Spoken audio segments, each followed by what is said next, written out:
Teraz zapraszamy przedstawiciela firmy Netcompany, pana Jakuba Nietubskiego, senior architekta. Pan Jakub opowie nam o temacie database denormalization, when is it worth to denormalize your data model. Dziękuję bardzo za zaproszenie. Bardzo miło jest mi mówić tutaj w mojej macierzystej uczelni z jego magnificencją spoglądającym na mnie ze ściany. To na początek zapytam, do we have someone who doesn't speak Polish here? Oh, okay, we have a couple of people. Okay, so this one is for you. I'll continue in English. Yeah, so the topic that I'm going to speak about today is related to databases, because it's based on one project that I was doing in Netcompany for one of our customers.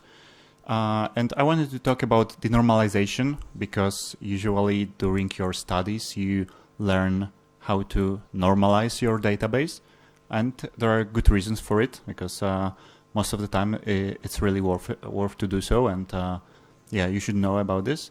But we had one case when we decided to go against this direction and denormalize the data. Yeah, so I wanted to show this to you, and this maybe will make you think about this process a little bit. Okay. Excuse me a slide.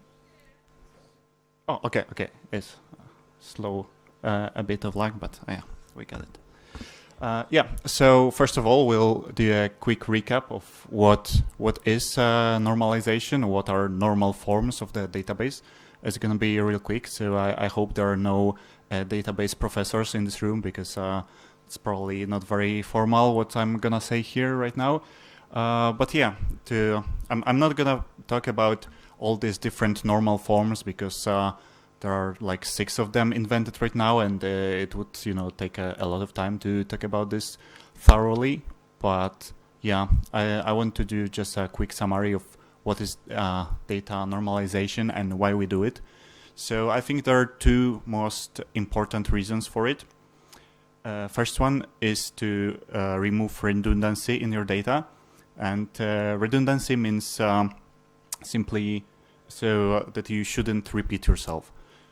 So basically, if you have a database, and you shouldn't have the same information in 2 different places when you design a database, because then you repeat yourself, and you have problems because you have the same information in 2 places at the same time. And the second important idea behind data normalization is having your data as an atomic independent values. So yeah, basically I like to think about this as a Sudoku, because if you have a Sudoku and it's not completed yet, there's already only one way to solve Sudoku, right?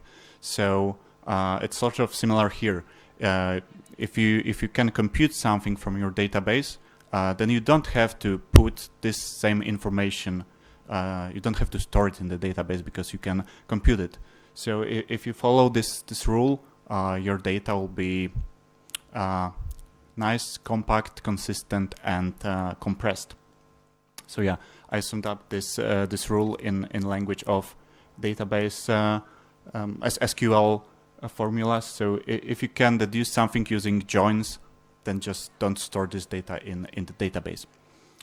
Yeah, so this was a really quick summary of normalization, and now I'm gonna move to the case study from our customer.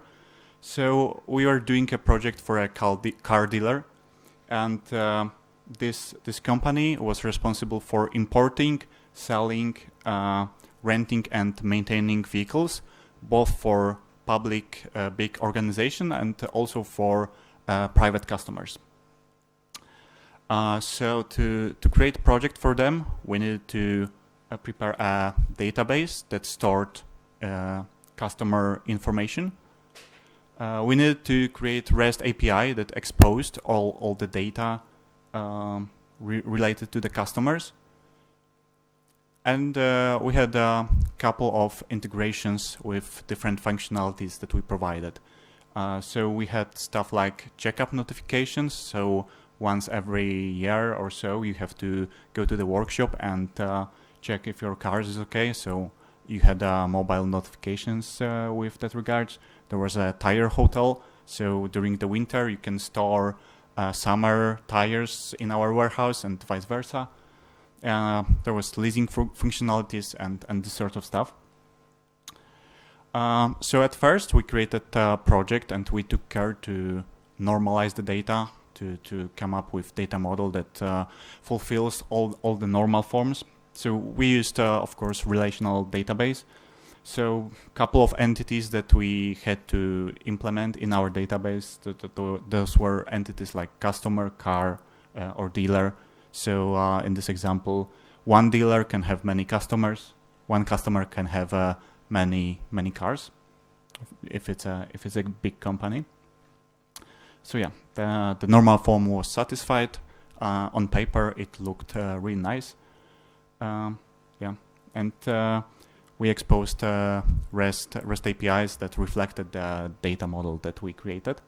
So here's an example of the entity that was returned from REST data model. So as you can see, the entities are nested here. So since customer can have many cars, there's a car entity nested in a customer entity. So to prepare this response from REST endpoint, we had to do a lot of joins. So in our case, one company could have many cars related to them. For example, there was a big organization with up to a couple thousand cars. So there were many database lookups that needed to be done to prepare this sort of response from the API. So this resulted in slow reads and slow writes. Yeah, so it was in production, but we had problem because the customer was complaining that the systems is a bit slow and we have to do something about this. So to solve this problem, we decided to introduce a cache layer to our model. And to do this, we introduced intermediate Postgres database. Later on, I'll talk a bit more why we chose Postgres for that reason. Yeah, so it was an intermediate database to create this cache. Yeah, and we introduced new data model that was denormalized to speed up the process. So this is the old one, and the new model was more flat. So this is the new, this is the old. So in the old we had like a in this example we had three layers of dependencies. So in the old model we had dealer related to customer related to car, and in the new one we had dealer related to artificial entity called dealer relation.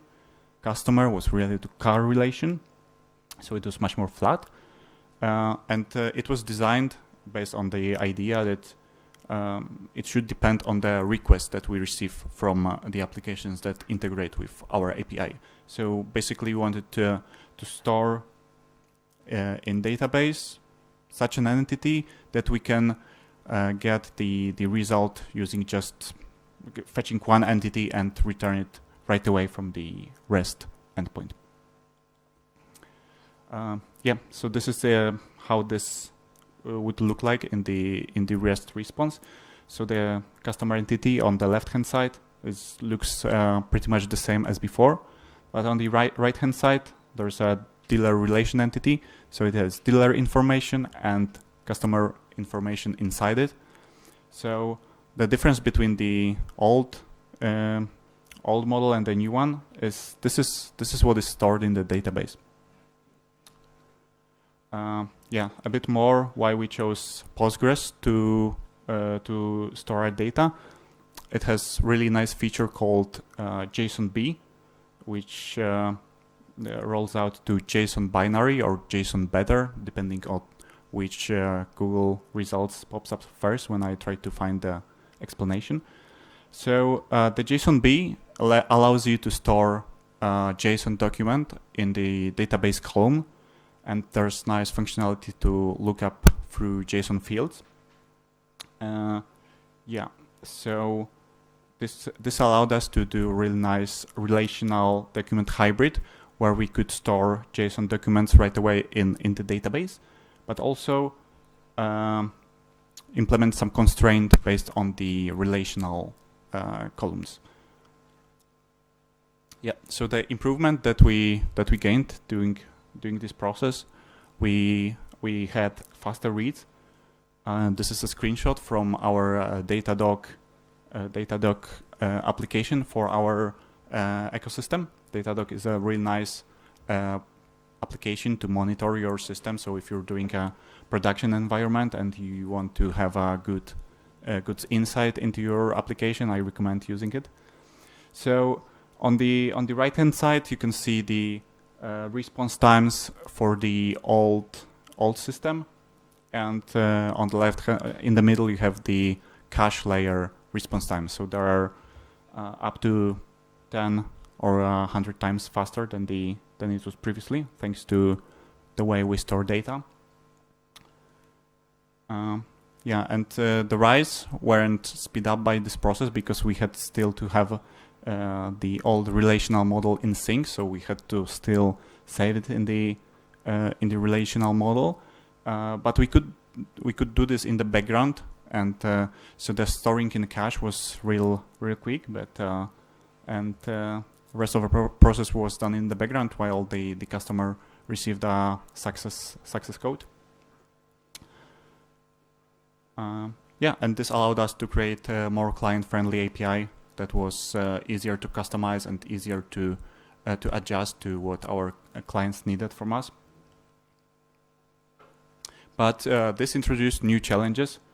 So basically, first of all, whenever we updated data, we needed to remember to update the same information in multiple places, because as I showed you before, we had this customer data both in customer entity and dealer relation entity. So whenever we updated, for example, the name of the customer, we had to update it in both places. And the data model was much harder to modify because we had to pay much more attention to see if the data is still consistent. So, for example, after some time of using this application, we wanted to introduce new table to our model, and it was related to the customer. But since the customer data was in multiple places, we needed to check it very, very thoroughly if this doesn't break any constraints that we maybe weren't aware about. So in conclusion, what I taught you about data normalization on your during your studies is true. It really helps to avoid this insert, update, delete anomalies. So this is related to what I showed you on the previous slide, that yeah, whenever you do update, if you don't have your data normalized, you have to remember to update in multiple places. And it makes your data model much easier to extend, because if it's consistent, if it's compact, then you don't have to worry about the consistency problems. But you may not care anyways. There may be cases during your professional career when you may decide that sometimes you need to avoid the normalization because you're grown up and you can do whatever you want. So we did it, for example, because we needed faster reads, and we achieved this solution. Yeah, using this way. Yeah, so that was it. Quick insight into our case study. This is what we do in Netcompany. If you're interested in this topic, you can check out our career opportunities on our webpage or talk to us later. Thank you very much.